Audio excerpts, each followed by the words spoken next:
वासुवाका का वार्तालाप में आया कि बाबा ने बताते हुए बताया कि धैर्य, धर्म, मित्र और स्त्री, इन चारों का आपातकाल में सहयोग जैसे बंधु हो रहा है, उसका क्लैरिफिकेशन। धीरज, धर्म, मित्र और नारी, आपद काल परखिए चारी। अपने अंदर कितना धैर्य है, जब आपत्ति आती है तो पता चलता है कि हम कितने धैर्यवान हैं। धीरज हमारा कितना साथ देता है।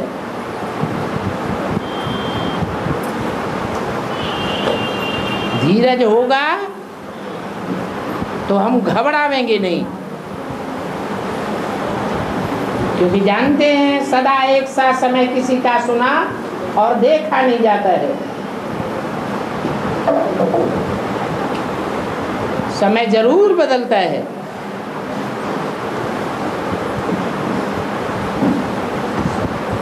कौन कितना धर्मात्मा है, हमारे अंदर धर्म की धारणा कितनी है, ये भी पहचान में तब आता है जब हमारे ऊपर परिस्थितियां आती हैं।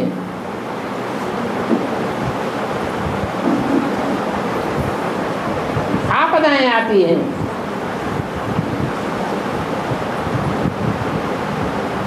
तो हम धर्म पर कितना आरूढ़ रहते हैं। धर्म को कहीं छोड़ तो नहीं देते। अगर हम धर्म को छोड़ेंगे तो धर्म हमारा साथ छोड़ देगा।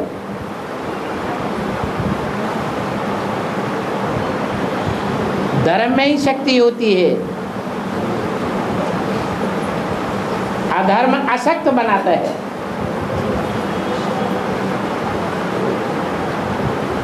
ऐसे ही मित्र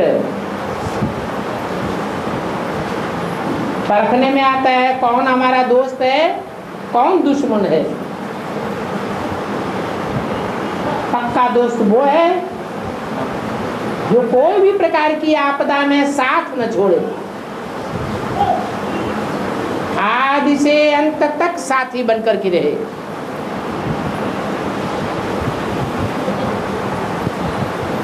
इसलिए खुदा दोस्त गाया हुआ है।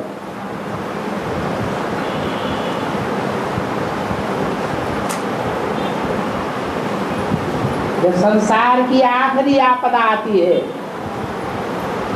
महाविनाश, उस महाविनाश के टाइम पर सब साथ छोड़ देते हैं।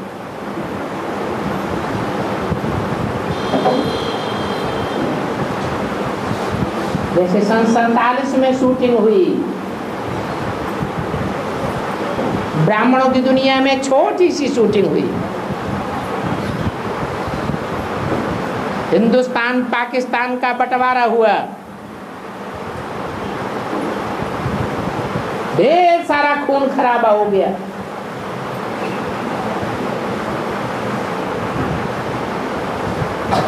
छोड़ छोड़ करके भाग गए।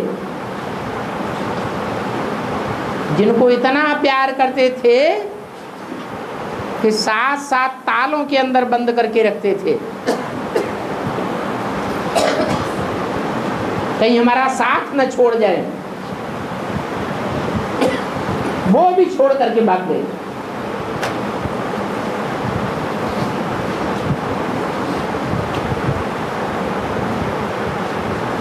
और नारी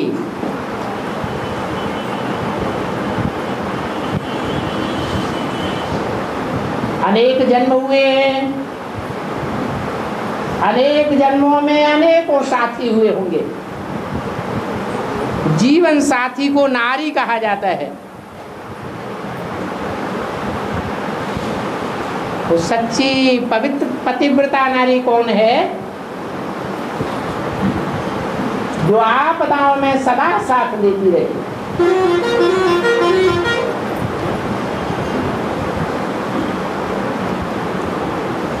उसका भी पता आपदाओं में लगता है। ये तो सब जानते हैं कि सुख के सब साथी दुख में न कोई। सुख में तो सब साथी बन जाते हैं,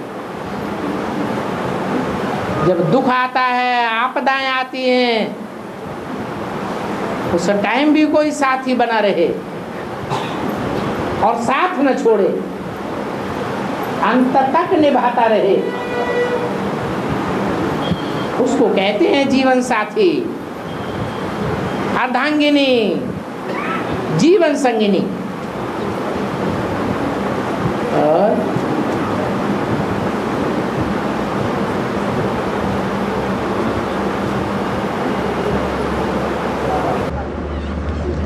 बाबा ने कहा कि गीता माता जो आदि ब्रह्मा है उनको योगदान देना है। आदि ब्रह्मा योगदान देना है मामा को। आदि माता गीता माता तो अभी तो मम्मा को तो योगदान देना है, लक्ष्मी को तो आह्वान करना है ना। तो याद में कैसे डिस्टर्बेंस? एक होता है आवाहन करना, आ जाओ, तुम्हारे बगैर हमारा काम नहीं चलेगा।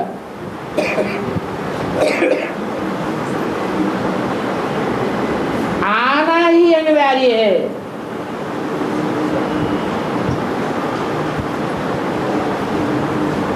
इसलिए जन्म जन्मांतर बुलाते रहे। पतित पावन बाप को क्या बुलाया?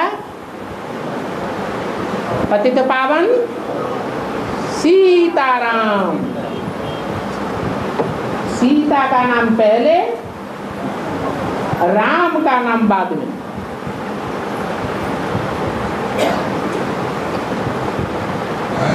पतितों को पावन बनाने वाला भगवान गाया हुआ है या भगवती गाई हुई है? भगवान गाया हुआ है। फिर भी भगवान का नाम पीछे कर दिया और भगवती का नाम पहले रख दिया। क्यों? क्योंकि नियम है, जो भगवान भगवती का टाइटल धारण करने वाले हैं वो भी भगवान भगवती का टाइटल तब तक नहीं ले सकते जब तक प्रवृत्ति मार्ग की परंपरा पूरी न करें। ये प्रवृत्ति मार्ग का धर्म स्थापन होता है। प्रवृत्ति मार्ग में माता को गुरु बनाना जरूरी है पवित्रता के मामले में। ये पवित्रता की पढ़ाई परमात्मा बाप आकर के पढ़ाते हैं और वो पवित्रता की पढ़ाई पढ़ाने वाला भी जो टीचर है वो प्रैक्टिकल होना चाहिए या सिर्फ बातें बनाने वाला होना चाहिए? भगवान तो आते हैं पुरुष रूप में, लेकिन पुरुषों को क्या बता दिया? कलयुग में सब पुरुष दुर्योधन दुशासन। सतयुग त्रेता की बात नहीं की। कलयुग अंत में जो पुरुष चोला है वो दुर्योधन दुशासन की लिस्ट में आ जाता है। बट भगवान तो पति तन में ही आवेंगे। भगवान आवेंगे, परम धाम से आवेंगे, क्या लावेंगे?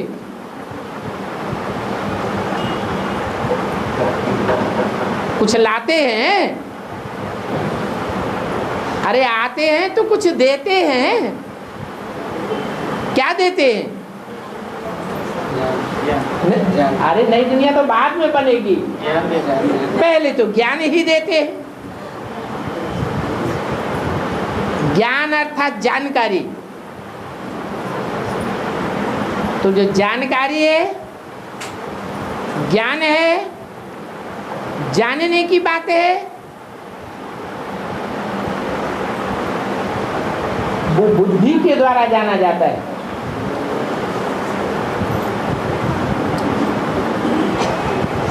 दिमाग कहते हैं, बुद्धि।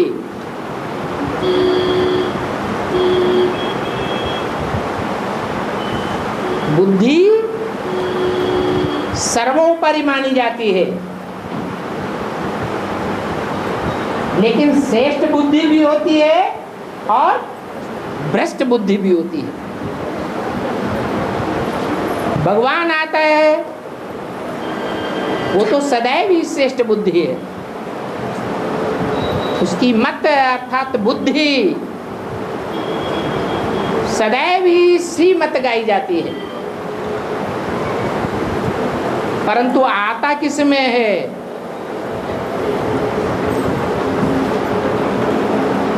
पतित तनधारी में आता है,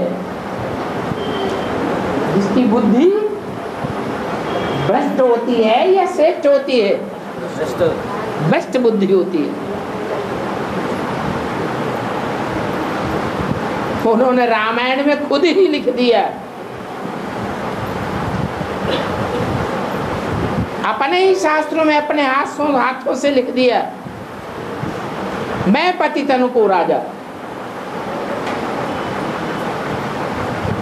क्या दुनिया में जितने पतित मनुष्य हैं, उन पतितों का राजा कौन? मैं खुद। तुलसी ने लिखा, बाबा ने बताया, अपनी अपनी कथा कहानियां अपने अपने शास्त्रों में बैठ लिखी। तो अपने ही मुंह से अपने को बताई दिया कि दुनिया से का सबसे जास्ती पतित मनुष्य मैं स्वयं हूं। अब पतितन में भगवान आवेंगे, ज्ञान तो भगवान सुनावेंगे। जिस मुख के द्वारा सुनाते हैं, जिस तन के द्वारा सुनाते हैं, वो तन है पतितात्मा का।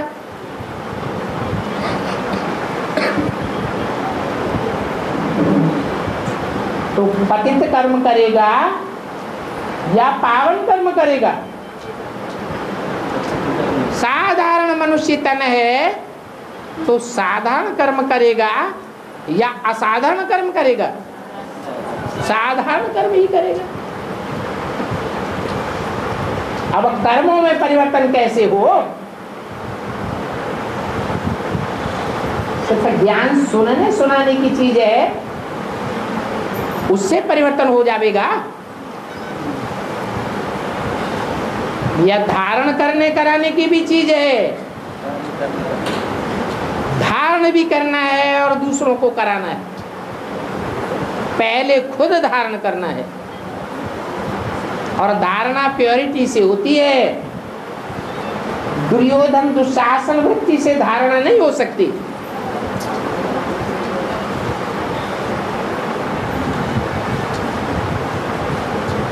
वो प्योरिटी जन्म जन्मांतर की प्योरिटी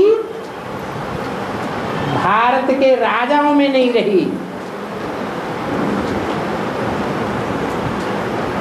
भारत की रानियों में रही है।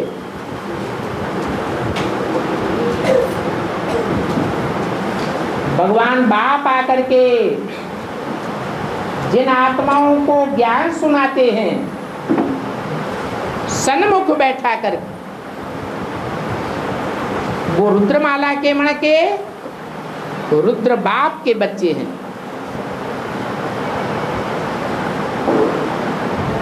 जो राजयोग सीख करके राजा बनते हैं,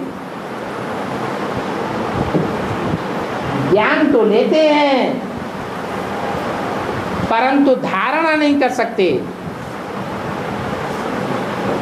धारणा तब होती है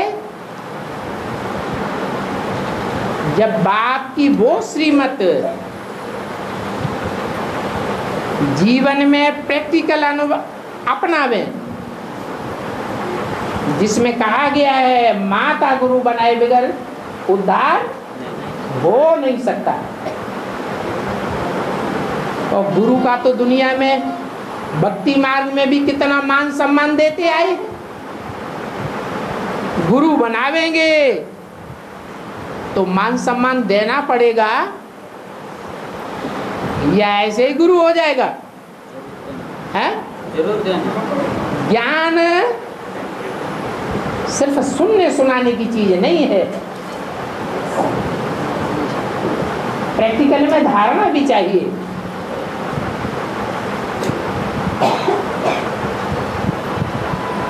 तो अपने जीवन में देखना है, खास पुरुषों को देखना है।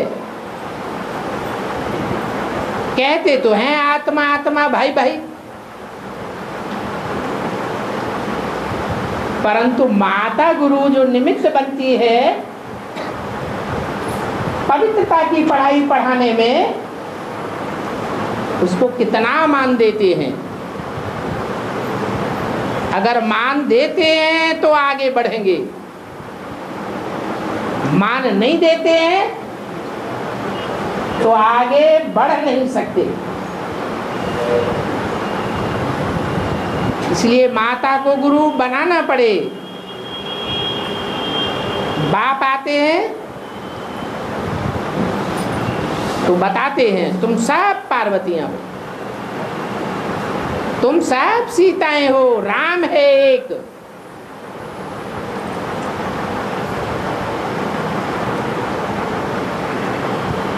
तो बल पत्नी का संबंध है,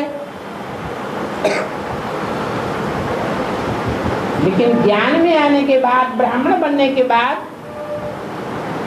वो पत्नी का संबंध लौकिक संबंध था या अलौकिक में भी चालू रहता है? रहता है? है? रहता है? नहीं रहता। कौन सा संबंध बन जाता है? आत्मा आत्मा भाई भाई। और भाई में अगर ये योग्यता है कि वो प्योरिटी में हमसे आगे है, हम प्योरिटी में पीछे।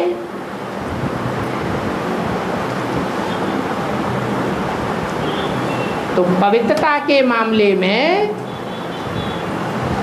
जो पवित्र है वो ही गुरु है, वो ही ज्ञान को धारण कर सकता है और करा सकता है। इसलिए जो लक्ष्मी है वो नारायण के पात्र से भी पहले नाम लेने योग्य है। इसलिए जैसे सीताराम कहा जाता है वैसे लक्ष्मी नारायण भी कहा जाता है। लक्ष्मी का आवाहन पहले करना पड़े।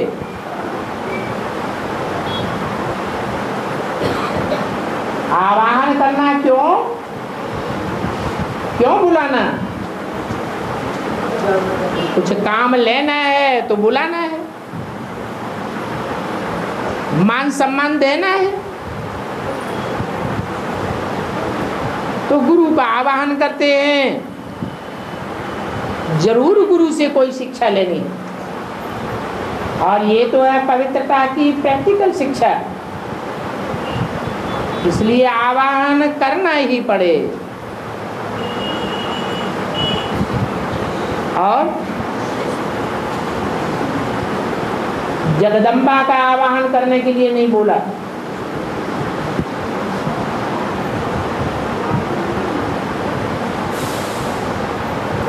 जगदम्बा मनुष्य जीवन का लक्ष्य है, ये भी नहीं बोला। नारी से जगदम्बा बनना है, ये भी नहीं बोला। परंतु प्रकृति को जब तक पावन नहीं बनाया है तब तक ये दुनिया पवित्र दुनिया नहीं बनेगी, स्वर्ग नहीं बनेगी।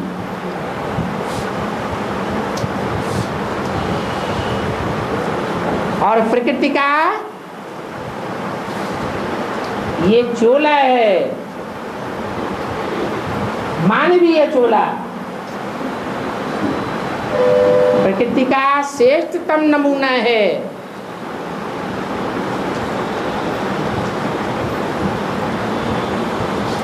इसे निरोगी नहीं बनाया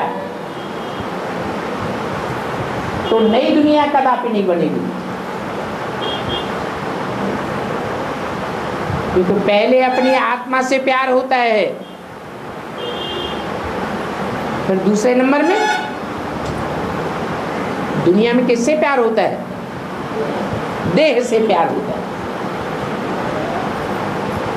तो हमारा प्रवृत्ति मार्ग है, सिर्फ आत्मा के पवित्र बनने से काम नहीं पूरा होगा, आत्मा के साथ साथ देह को भी पवित्र बनाना है। और ये देह के 5 तत्व तभी पवित्र बनेंगे जब हम याद की पराकाष्ठा पर पहुंचे। याद से ही 5 तत्व पवित्र बनेंगे। 5 तत्वों का पवित्र बनना अर्थात प्रकृति का पवित्र बनना। तुम बच्चे प्रकृति को भी पावन बनाते हो अपनी याद के बल पर।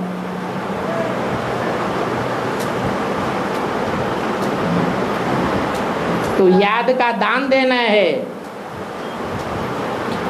और याद का दान वो ही दे सकेंगे जिन्होंने अपनी आत्मा अर्थात मन बुद्धि को एकाग्र बनाया। मन बुद्धि एकाग्र नहीं है, पवित्र नहीं बनी है, तो प्रकृति को पावन नहीं बना सकते। और प्रकृति का चैतन्य पुतला है जगदम्बा।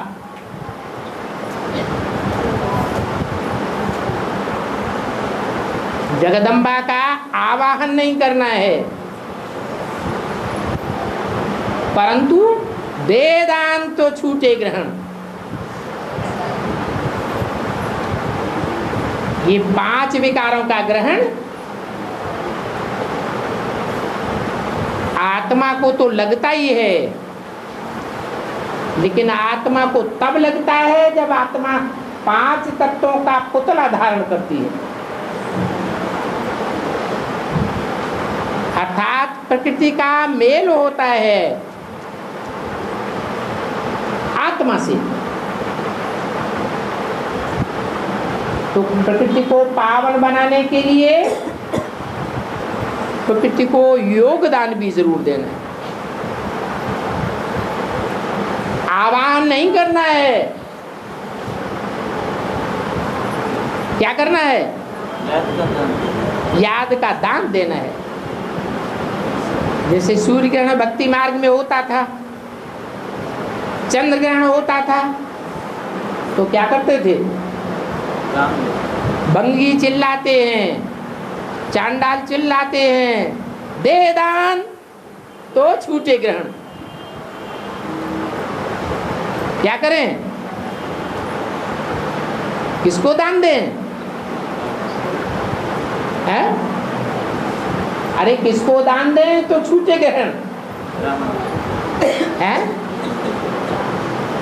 सूर्य और चंद्र को याद का दान देना है, याद की शक्ति देना है। अब चंद्रमा का प्रैक्टिकल रूप तो जगदम्बा ही है।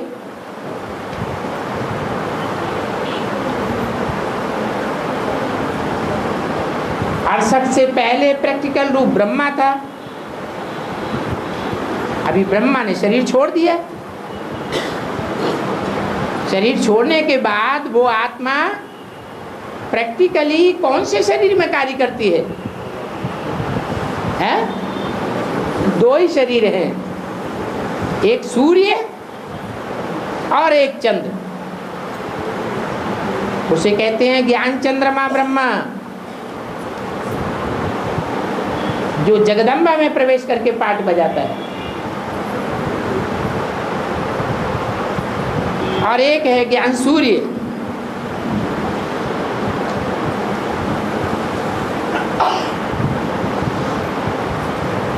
दोनों ही पार्ट इस समय महागोरे हैं या महाकाले हैं? है? क्या कहेंगे?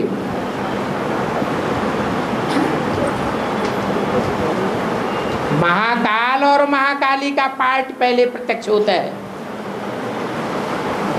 जब राम की बारात निकलती है या शिव की बारात निकलती है तो आगे आगे किसको दिखाया जाता है? महाकाली को दिखाया जाता है। और महाकाली कोई विधवा नहीं है, महाकाली है तो साथ में महाकाल भी है।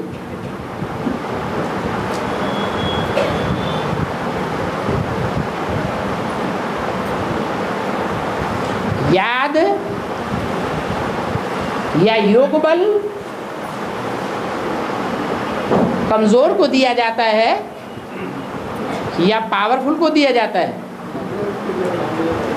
गरीब को दान दिया जाता है या साहूकार को दिया जाता है? गरीब को दिया जाता है। सबसे जास्ती गरीब हैं कन्याएं माताएं।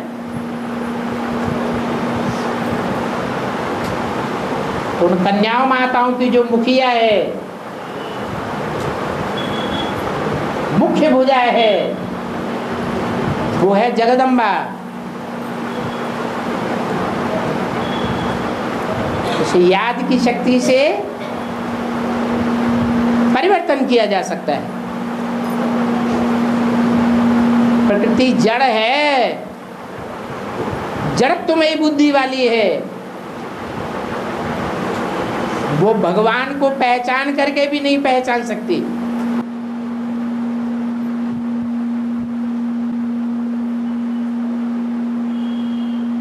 जड़ नहीं भगवान को पहचानेगा, परंतु जानवर से जानवर बुद्धि कोई क्यों न हो, हित अनहित सब कोई पहचानता है। इसी शास्त्रों में मनीषियों ने लिख दिया, हित अनहित पशु पक्षी जाना। कितना भी जड़त्वमयी बुद्धि हो, प्यार को और द्वेष को सब पहचान लेते हैं। तो याद की ताकत से प्रकृति को भी पवित्र बनाया जा सकता है, परंतु याद की ताकत उनकी काम करेगी जिनकी आत्मा खुद एकाग्र बुद्धि हुई। मन बुद्धि को ही आत्मा कहा जाता है। पहले आत्मा अपना कल्याण करे, फिर शरीर का कल्याण हो। तो दो बातें अलग अलग हैं। आवाहन करना अलग बात और दान देना अलग बात। योग का दान देना है, याद का दान देना है। वो दान देना है प्रकृति को और आवाहन करना है लक्ष्मी का।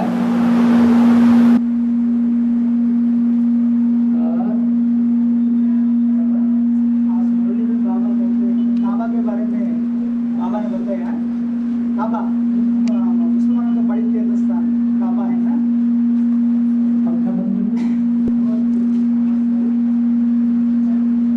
आज गुरुदेव ने बाबा ने काबा के बारे में बताया। हाँ, मुसलमानों का बड़ी तीर्थ स्थान वहाँ काश ओनली मुसलमान ही जाते हैं उधर।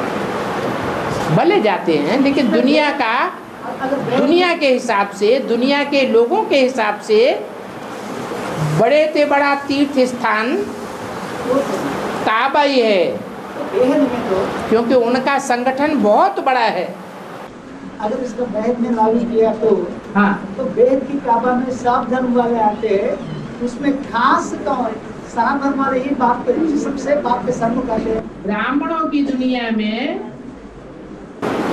बेहद का काबा की भी शूटिंग हो रही होगी।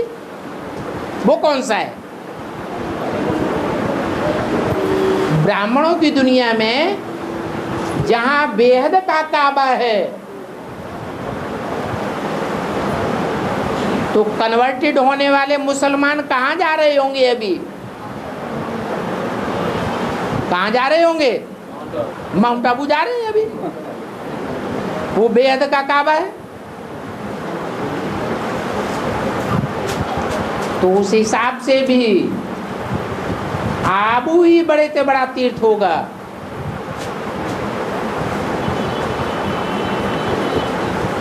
जहां मुसलमान तो क्या, छोटे मोटे जो मठ पंथ वाले हैं वो भी अपने तीर्थ स्थानों को भूल जाएंगे और आबू को ही तीर्थ मान करके बुद्धि उनकी वहीं अटकी रह जाएगी। और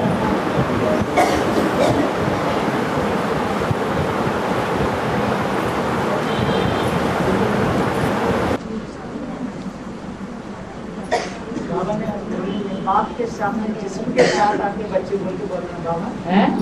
बाप के सामने जिस्म के साथ बच्चे हाँ। आते हैं, वो तो प्रेत भी सम्मुख आते विमुख जाते वो पे बोल के बाबा ने कहा, वो तो प्रेत तो सम्मुख आया बोल के सम्मुख और विमुख वो भी होते हैं बोल के हाँ। बाबा ने आज बताया। तो आत्मिक स्थिति माना सम्मुख, देह की स्थिति माना बेमुख। हैं? तो भूत प्रेतों का माना तो जिस्म में ही, जो जिस्म के साथ बाबा से मिलते हैं उनमें ही भूत प्रेत आत्मिक स्थिति और बेईमान होता है। इसके बारे में ही बाबा ने ऐसे हाँ,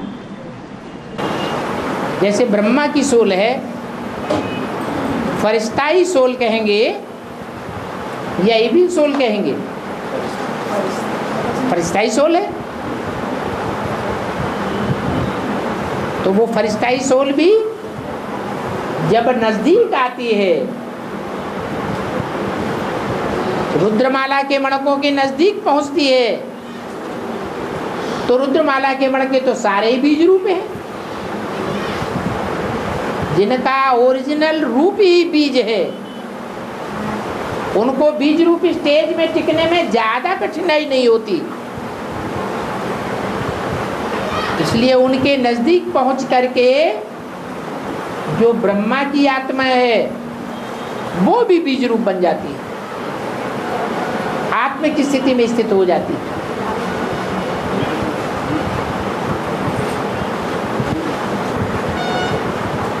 दूर होती है तो देह अभिमानी बन जाती है।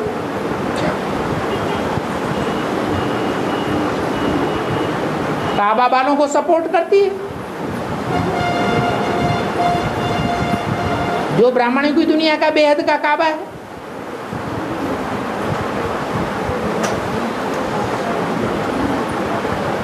मुसलमानों में और क्रिश्चियंस में फरिश्तों की बहुत मान्यता है। वो देवताओं को नहीं मानते, नहीं पूजते।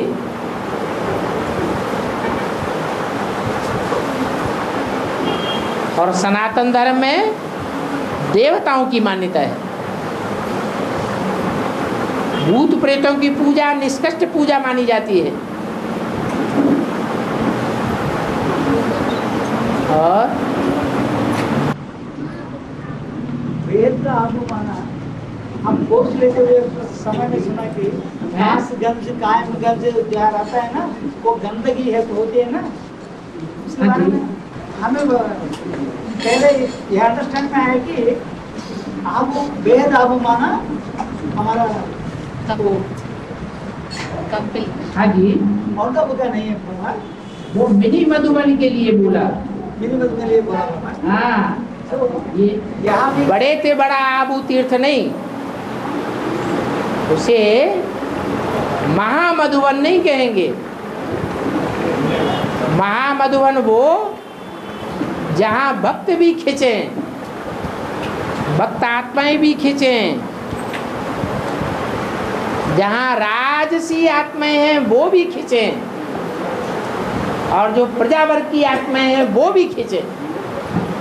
सारी दुनिया का खिंचाव जहाँ हो जाए वो है महामधुवन। अभी तैयार नहीं हुआ है, तैयारी हो रही है।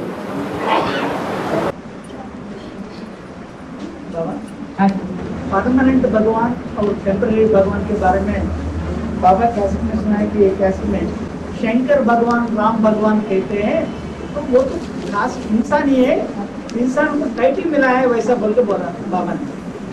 तो फिर परमानेंट और टेम्पररी दोनों अभी साकार में होनी चाहिए नहीं? मुरली में परमानेंट भगवान और टेम्परेरी भगवान की बात नहीं आई है। मुरली में टेम्परेरी रथ और परमानेंट रथ की बात आई है।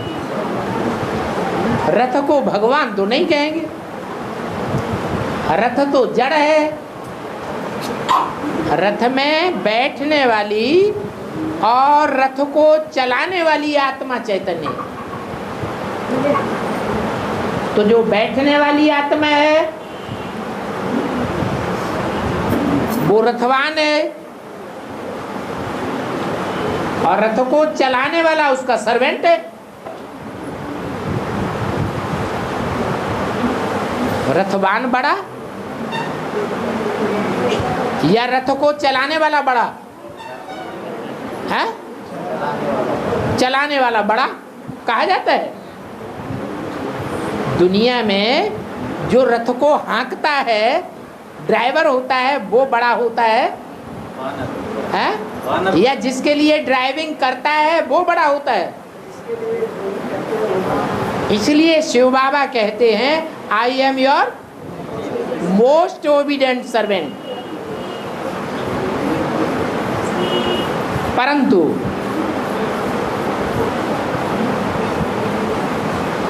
रथ भी दो बता दिए, एक टेम्परेरी रथ और एक मुकर्रर रथ। मुकर्रर वो जो आदि से लेकर के अंत तक पार्ट बजाने वाला है।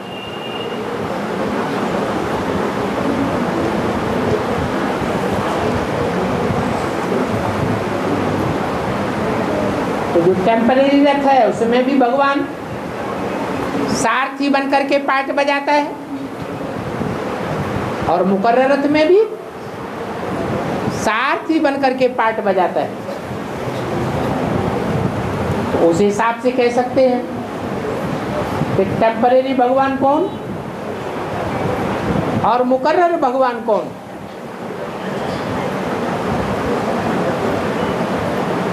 मरते हैं तो अंत समय में किसका नाम लेते हैं?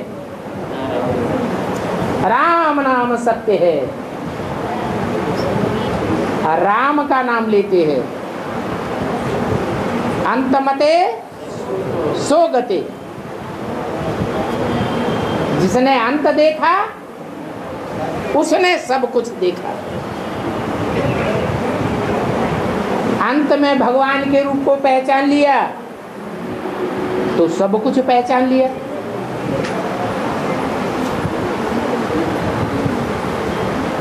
अंत का बहुत गायन है, इसलिए हैं तो 9 लाख आत्माएं 84 जन्म लेने वाली, लेकिन उनमें अंत देखने वाले कौन हैं?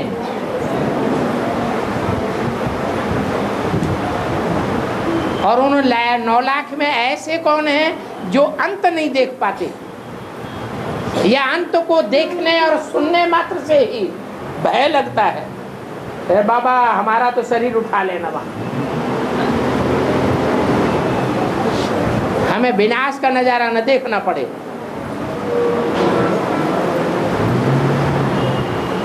ये नहीं समझते हैं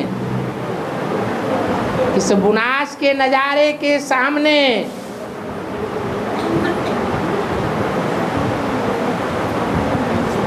हमको छत्र छाया के रूप में सुरक्षा देने वाला साथ साथ होगा।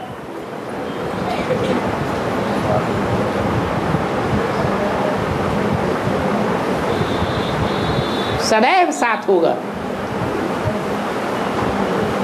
मुसलमान लोग भी इस बात को मानते हैं कि कयामत के टाइम पर खुदा के बंदे बड़े मौज में रहेंगे।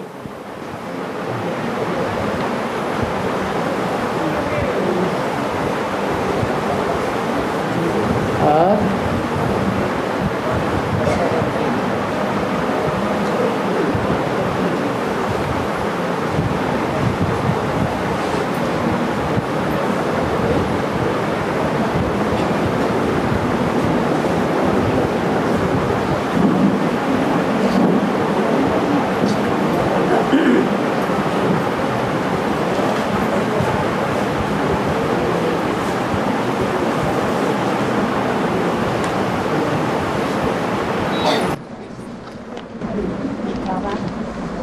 देवी का नवरात्रि का पूजा होती है, बेहद का देवी का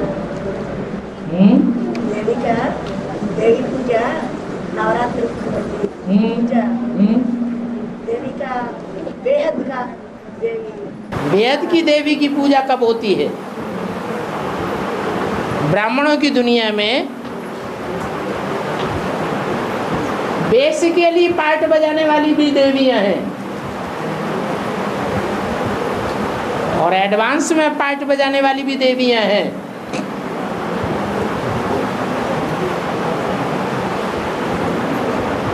बेसिक में जो देवियां हैं वो भी प्रत्यक्ष होती हैं और एडवांस में जो देवियां हैं वो भी प्रत्यक्ष होंगी। दीदी दादी के रूप में पूजी जाती हैं। बड़े बड़े भव्य महल उनको बना के दिए जाते हैं। अच्छे अच्छे कपड़े और गहने पहनाए जाते हैं। माताएं तो अपने सारे ही गहने पतियों से छुपा करके उनको अर्पण कर देती हैं। लेकिन ये पूजा थोड़े दिन होती है, लंबे टाइम तक नहीं होती। इसके 9 दिन गाए हुए हैं और ये देवी की पूजा साल में 2 बार होती है। नवरात्रे देवियों की पूजा कितनी बार होती है? 2 बार। एक बेसिकली छोटी पूजा होती है और एक ब्रॉड पूजा होती है दशहरा पर।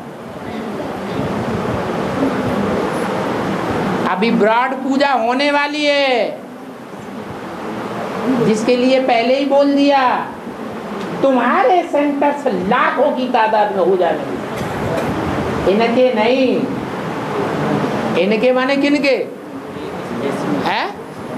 ब्रह्मा कुमारी नहीं, ब्रह्मा के सेंटर्स नहीं, तुम्हारे सेंटर्स लाखों की तादाद में हो जाएगी। अभी हो गए क्या?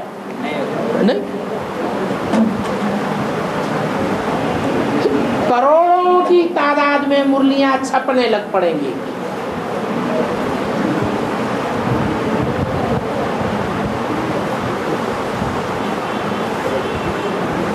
तुम्हारे सेंटर्स में जो आने वाले जिज्ञासु होंगे वो करोड़ों की तादाद में हो जाएंगे।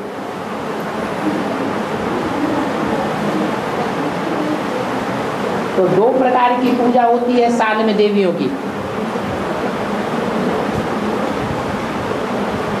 नवरात्रि कहे जाते हैं।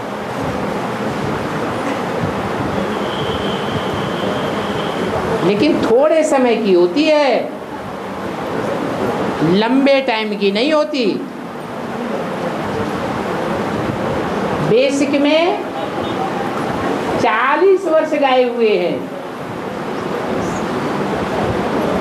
बेसिक ज्ञान कितने साल चला है? बेसिक ज्ञान, सिर्फ बेसिक ज्ञान। एडवांस की बात निकाल दो, कितने साल है? 40 साल। और कोई ज्ञान ब्राह्मणों की दुनिया में नहीं चला। 40 साल। लेकिन उसमें देवियों की पूजा कितने साल होती है?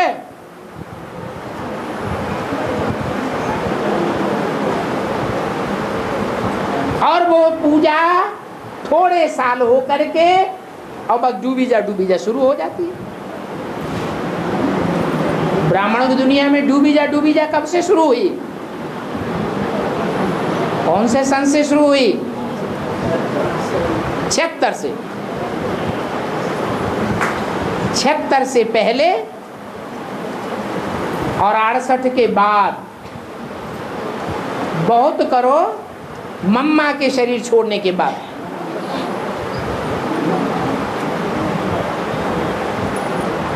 मम्मा ने जैसे ही शरीर छोड़ा, मम्मा के स्थान पर कोई दूसरी देवी ने कुर्सी ले ली और उनकी पूजा शुरू हो गई।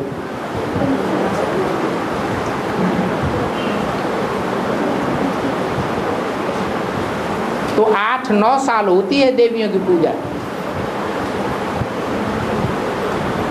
फिर भगवान बाप प्रत्यक्ष होता है और डूबी जा शुरू हो जाती है। ऐसे ही ब्राह्मणों की दुनिया में भी होगा।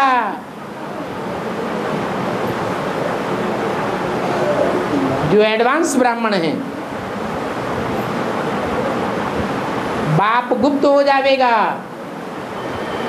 और भक्त लोग क्या बोलेंगे?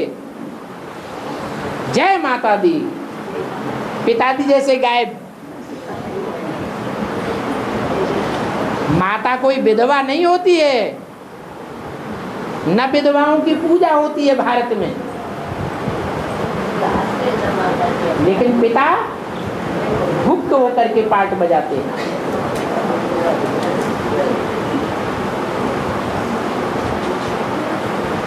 बच्चों का भी करिश्मा देखते हैं, क्या करिश्मा करते हैं, कहां तक स्वर्ग बनाते हैं या स्वर्ग बनाने लायक बने हैं। स्वर्ग बनाते हैं या नरक बनाते हैं, देखेंगे तो ना, तो देखते हैं। लेकिन वो लंबा टाइम नहीं है, थोड़ा टाइम है। इसलिए कहा जाता है 4 दिन की चांदनी फिर अंधेरी रात। हाँ जी।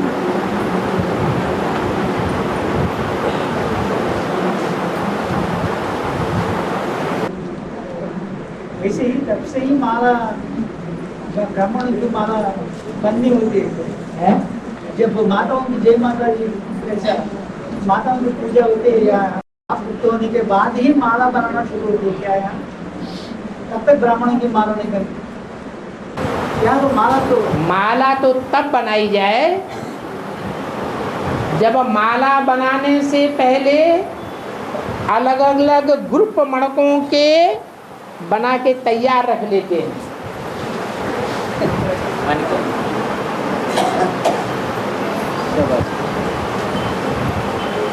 4-5 ग्रुप इधर रख लिए, 4 ग्रुप 5 ग्रुप इधर बना के रख लिए। फिर उनको नंबरवार पे रोना शुरू करते हैं। तो जरूर पहले एक आएगा,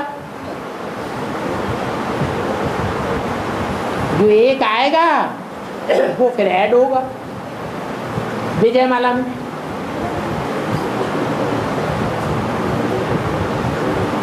ऐसे ऐसे ऐड होते जाते हैं। माला तैयार हो जाती है।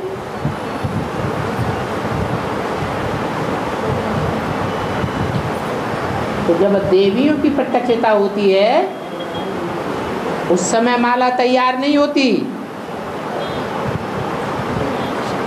जब डूबी जा हो जाती है तब माला तैयार होती है।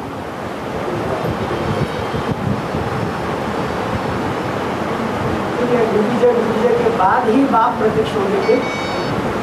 डूबी जा करेंगे कब? बाप प्रत्यक्ष होगा, सच्चाई प्रत्यक्ष होगा, सच बाप प्रत्यक्ष होगा, तभी तो झूठ का डूबी जा होगा। झूठा डूबेगा और सच्चा प्रत्यक्ष होगा। सन 76 में भी ऐसे ही हुआ। वो छोटे रूप में हुआ और गुप्त रूप में हुआ, अभी बड़े रूप में होगा।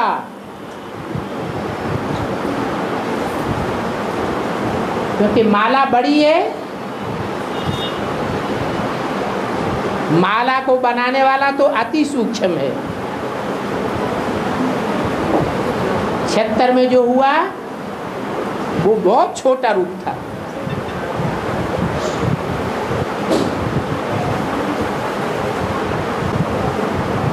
अभी तो पूरी माला तैयार होगी और नंबरवार मालाएं तैयार होंगी। 8 की माला, 108 की माला, 1008 ब्रह्मा की सहयोगी भुजाएं। उनका गायन है श्री श्री 1008। फिर 16,000 की माला, फिर लाख शालिग्राम,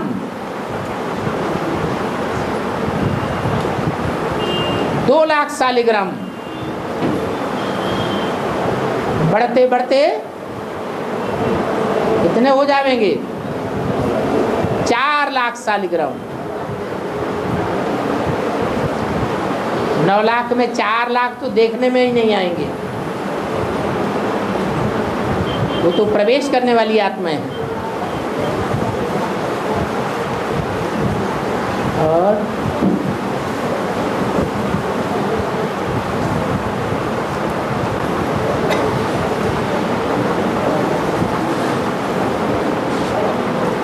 ओम